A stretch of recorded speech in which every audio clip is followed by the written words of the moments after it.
नमस्कार जी, आपका एक और आईपीएल रोटेशन की वीडियो में बहुत बहुत स्वागत है। इस वीडियो में हम बात करने वाले हैं केकेआर यानी कि डिफेंडिंग चैंपियन श्रेयस अय्यर और गौतम गंभीर की टीम। हालांकि गौतम गंभीर अब इंडिया जा चुके हैं, लेकिन श्रेयस अय्यर की अभी भी टीम और कप्तान जिसने इस टीम को बहुत सालों बाद चैंपियन बनाया। क्या इस बार इस टीम की खबरें हैं, क्या होने वाला है, कौन से प्लेयर्स को रिटेन कर सकते हैं, ये हम आपको बताने वाले अपनी राय, और आप भी अपनी राय बताइएगा। लेकिन उससे पहले चैनल को सब्सक्राइब कर लीजिए फटाफट क्रिकेट एडिटर को, और वीडियो को लाइक शेयर जरूर कर दीजिए और अंत तक हमारे साथ जरूर बने रहिएगा। श्रेयस अय्यर की टीम केकेआर के बारे में बातचीत करेंगे। टॉप मोस्ट रिटेंशन वाले जो प्लेयर होने वाले कौन से, जयदीप, जिसको आप चाह रहे कि भाई चैंपियन टीम है, बहुत सारे प्लेयर होने वाले जिनके ऊपर निगाहें रहने वाली है, आपके वो टॉप 5 या 6 कौन से होने वाले हैं? 6 तो नहीं प्रवीण, लेकिन टॉप 5 मेरे दिमाग में है केकेआर के। और KKR one of the teams जिनके पास इतने सारे प्लेयर्स है रिटेन करने के लिए कि अब वो जैसे बोलते हैं नहीं, हम किस किस को प्यार करूं,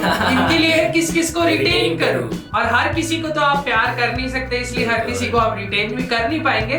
तो पहले रिटेंशन केकेआर के होने चाहिए। हालांकि रूमर्स बहुत है मार्केट में कि श्रेयस अय्यर रिटेन नहीं किए जाएंगे, लेकिन पहले रिटेंशन जो कि मेरे नजरिए से केकेआर के होने चाहिए वो होने चाहिए कप्तान साहब श्रेयस अय्यर, जो कि अभी थोड़ा सा इंडियन टीम के साथ भी उनका सिस्टम खराब सा चल रहा है। उसके बाद इंटरनेशनल क्रिकेट बहुत टाइम से खेली नहीं है, लेकिन आईपीएल में पिछले साल उनको जबरदस्त सक्सेस मिली थी, और उसी सक्सेस को देखते हुए मुझे लगता है कि एक बार फिर से केकेआर को उन पर दांव खेलना चाहिए। हालांकि एक बार फिर से आपको बता दूं, रूमर्स मार्केट में बहुत है, लेकिन केकेआर कितनी प्रैक्टिकलिटी दिखाती है श्रेयस अय्यर को लेकर, श्रेयस अय्यर खुद को कितना केकेआर के साथ सूटेबल समझते हैं, केकेआर के साथ कितनी तरह से वो सेट कर पाते हैं अपने आप को, वो भी देखना बहुत इंटरेस्टिंग होगा। लेकिन अब सेकंड रिटेंशन की बात करें तो second retention as always the West Indian fire power of Sunil Narine, क्योंकि सुनील भाई 2012 से नारायण करके और बैट्समैन को अच्छा खासा नचा तो रही है, साथ के साथ ओपनिंग भी करने आते हैं और गेंद के साथ भी बड़ी अच्छी खासी मस्ती करते हैं। तो सुनील नारायण मुझे लगता है कि एक बार फिर से केकेआर की टीम में शामिल होंगे। हालांकि ये बात जरूर है प्रवीण कि गौतम गंभीर के अलावा उनको कोई और टॉप ऑर्डर में चला पाया नहीं है। हालांकि बॉलिंग उनकी हमेशा टॉप नॉच रहती है, बॉलिंग में कभी कोई कमी नहीं आई, लेकिन गौतम गंभीर के अलावा उनको ओपनिंग पे या टॉप ऑर्डर में कोई चला पाया नहीं है। तो गंभीर तो होने वाले हैं नहीं इस सर, तो क्या वो चलते हैं या नहीं चलते हैं, या किस तरह का परफॉर्मेंस उनसे हमको देखने को मिलता है, ये चीजें काफी सारे फैक्टर्स पे डिपेंड करती है। बट मुझे लगता है कि 14 करोड़ रुपए सुनील नारायण को दिए जा रहे हैं। Third retention Rinku Singh for sure, क्योंकि अब तो भैया इंडिया भी खेल रहे हैं और बहुत खेल चुके हैं, और अब जो इंडिया के एक्सपीरियंस की कमी थी वो भी रिंकू के पास पूरी तरह से आ चुका है। तो अब रिंकू को रिटेन होने से कोई रोक नहीं सकता, और बहुत हो गया 50 लाख का खेल। मैं यही बोलने वाला था। अब मेरे को खुद को सिरदर्दी हो चुकी है कि भाई ऐसे खिलाड़ी को आप 50 लाख में रिटेन करते रहे, भैया ये चलेगा नहीं। आप इसके नीचे से पैसे दे देंगे वो भी चलेगा नहीं। आपको दुनिया को दिखाना पड़ेगा कि भाई हम 11 करोड़ रुपए दे रहे हैं रिंकू सिंह को, और 11 करोड़ 14 करोड़ में भी जा सकते हैं, 18 में भी जा सकते हैं। आप ऑक्शन में बिजी हो, ऑक्शन में अगर चलेंगे तो सच में रिकॉर्ड तोड़ हो सकते हैं, क्योंकि फिनिशर्स की बहुत कमी रहती है इंडियन प्रीमियर लीग के ऑक्शंस में, जो एकदम कूल और काम हो और बहुत कंसिस्टेंट भी। तो इसीलिए मुझे लगता है कि रिंकू सिंह डेफिनेटली केकेआर के थर्ड रिटेंशन होने वाले हैं। अब फोर्थ रिटेंशन की बात करें तो यहाँ पर जो है गाड़ी किसी ट्रक से टकराने जैसी हमको एनर्जी स्पेंड करनी पड़ेगी, हमको पूरा दिमाग लगाना पड़ेगा, यहाँ पर दिमाग के सारे घोड़े दौड़ाने पड़ेंगे। लेकिन फिर भी अगर प्रायोरिटी मैं किन्हीं 2 खिलाड़ियों को देना चाहूं इस फोर्थ रिटेंशन के लिए, एक तो वेंकटेश अय्यर हो जाएंगे, और दूसरे मुझे लगता है कि वरुण चक्रवर्ती भी हो सकते हैं, क्योंकि जैसा मैंने पहले भी बताया पहले की वीडियोस में कि इंडियन अच्छे स्पिनर्स ऑक्शन में बहुत कम नजर आने वाले हैं। आपको स्पिनर्स बहुत दिखेंगे, लेकिन अच्छे स्पिनर्स आपको बहुत ही कम दिखने वाले हैं। तो इसीलिए मेरा मानना ये है कि अगर आपको रिटेन करना है चौथी पोजीशन के लिए, तो या तो आप वेंकटेश अय्यर को कीजिए जो कि मिडिल ऑर्डर को स्टेबिलिटी देंगे, नहीं तो फिर आप वरुण चक्रवर्ती को कर लीजिए। दोनों में से किसी एक को आपको बड़ा अमाउंट देना पड़ेगा, उन पर बड़ा अमाउंट आपको खर्चना पड़ेगा। उसके बाद फाइनली 5वां रिटेंशन, ये बड़ा आसान है, आपको हर्षित राणा को रिटेन कर देना। गौतम गंभीर साहब ने कहा कि भैया मेरा लड़का है, इसको कैप नहीं पहनाऊंगा, चाहे शाहरुख खान साहब इसको अंडर द टेबल थोड़े पैसे देके धनवान बना दे, लेकिन इसको कैप नहीं पहनाऊंगा। मैं केकेआर के लिए अभी पैसा बचाना चाहता हूँ ताकि वो ऑक्शन में अच्छा खासा अमाउंट लेकर के जा सके।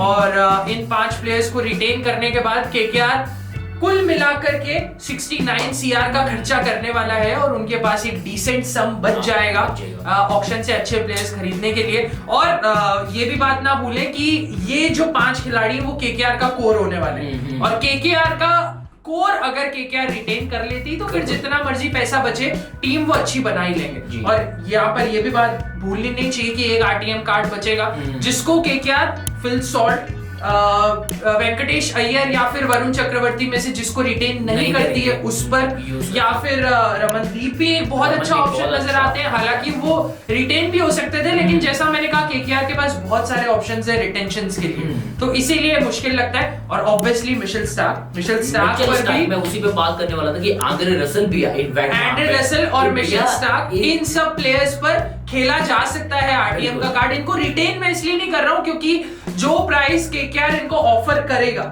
मुझे नहीं लगता ये लोग इसमें सेटिस्फाई हो पाएंगे, क्योंकि मिशेल स्टार्क, अब आप बताइए आप कॉर्पोरेट फील्ड में हैं और आप पहले साल 1 लाख पर महीने की सैलरी पे बैठे हैं और अगले साल आप 50,000 पर मंथ की सैलरी पे आ जाए, ऐसा आप मानेंगे क्या? तो फिर मिशेल स्टार्क कहां से मान जाएंगे? तो इसीलिए मुझे लगता है कि मिशेल स्टार्क कहेंगे कि मेरे को ऑप्शन में जाने दो, जितना मेरे को पैसा मिलेगा मेरी किस्मत, फिर आप मेरे को रिटेन कर लेना। एंड्रे रसल कहेंगे मेरे को ऑप्शन में जाने दो, जितना मेरे को पैसा मिलेगा मेरी किस्मत, फिर आप मेरे को रिटेन कर लेना। तो इन पर आरटीएम कार्ड खेल सकती है केकेआर, लेकिन फिर भी मुझे लगता है कि इनको रिटेन नहीं करेगी क्योंकि केकेआर के पास बहुत सारे ऑप्शंस है रिटेन करने के लिए। और दूसरी सबसे इंपॉर्टेंट बात यह है कि जो अमाउंट केकेआर इनको पे करना चाहेगी वो इसमें सेटिस्फाई हो नहीं पाएंगे, इसीलिए ये ऑप्शन में जाना चाहेंगे। तो मेरे टॉप 5 केकेआर रिटेंशंस ये होंगे। बिल्कुल। जयदीप, अब जाते जाते एक जो रूमर्स जो चल रहे, जो हमने पहले भी बात करी कि श्रेयस अय्यर में भी रिटेन ना हो या वो टीम के साथ नहीं रहना चाहिए, या जो भी उनकी बातें चल रही हैं कि अभी जो रिपोर्ट्स आ रही है उसके हिसाब से अगर श्रेयस अय्यर कहीं जाते हैं तो कप्तान केकेआर भी कप्तान फिर ढूंढेगी, तो अगला कप्तान कौन केकेआर का? देखिए फिर तो आपको कप्तान ऑप्शन से लाना पड़ेगा क्योंकि बहुत मुश्किल हो जाएगा इन 5 में से एक कप्तान बनाना, क्योंकि सुनील नारायण उन्होंने कप्तानी करी है लेकिन जब भी कप्तानी करते हैं वो गुमसुम हो जाते हैं, मतलब घायल हो जाता है वो खिलाड़ी कि मेरे को कप्तानी से माफ करो, ये हालत हो जाती है वहां पर सुनील नारायण की। तो इसीलिए सुनील नारायण की कप्तानी के ऊपर कोई सवाल ही नहीं बनता है।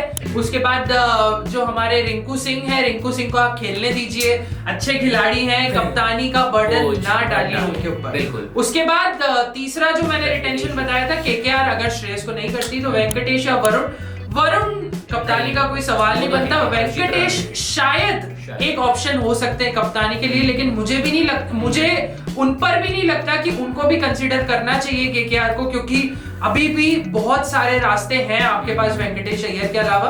और जो आखिरी रिटेंशन मैंने बताया हर्षित राणा, आप उनको कप्तान बना के देख लीजिए, फिर रिजल्ट आपको पता चल जाएगा क्या होने वाला है। इसीलिए मुझे लगता है कि कप्तान आपको ऑप्शन से लाना पड़ेगा। और प्रवीण, मैं तो ये कहता हूँ कि केकेआर इस सिचुएशन को अपने आसपास आने नहीं देगी। वो चाहेगी कि हम श्रेयस को रिटेन करें, और श्रेयस भी मेरे को ये लगता है कि बैक ऑफ द माइंड भले ही रूमर्स आ रही है लेकिन उनके मन में भी ये चीज होगी कि पिछले साल मैंने हालांकि आईपीएल ट्रॉफी जीती लेकिन पूरे देश के हिसाब से गौतम गंभीर ने आईपीएल ट्रॉफी जीती है, तो क्यों ना अब एक आईपीएल ट्रॉफी मैं अपने नाम से जीतूं। हालांकि इतना आसान होगा नहीं वो, क्योंकि केकेआर की टीम पूरी तरह से नई तरह से बनेगी इस बार, तो वो इतना आसान होगा नहीं। लेकिन ये बात की गारंटी मैं आपको दे सकता हूँ कि केकेआर पूरी कोशिश करेगी। श्रेयस अय्यर शायद उनका मूड ना भी हो, पर केकेआर पूरी कोशिश करेगी कि श्रेयस को रिटेन किया जाए, और अगर श्रेयस रिटेन हो जाते हैं कप्तानी का सवाल खत्म। चलिए, तो इसी के साथ हमारी वीडियो भी खत्म। लेकिन आपके कौन से केकेआर के रिटेंशन होने वाले, कौन से प्लेयर को आप रिटेन करना चाहते हैं, हमें कमेंट बॉक्स में जरूर बताइएगा। इसके बाद आपसे अगली वीडियो में एक नई टीम के साथ मिलेंगे। बहुत बहुत धन्यवाद।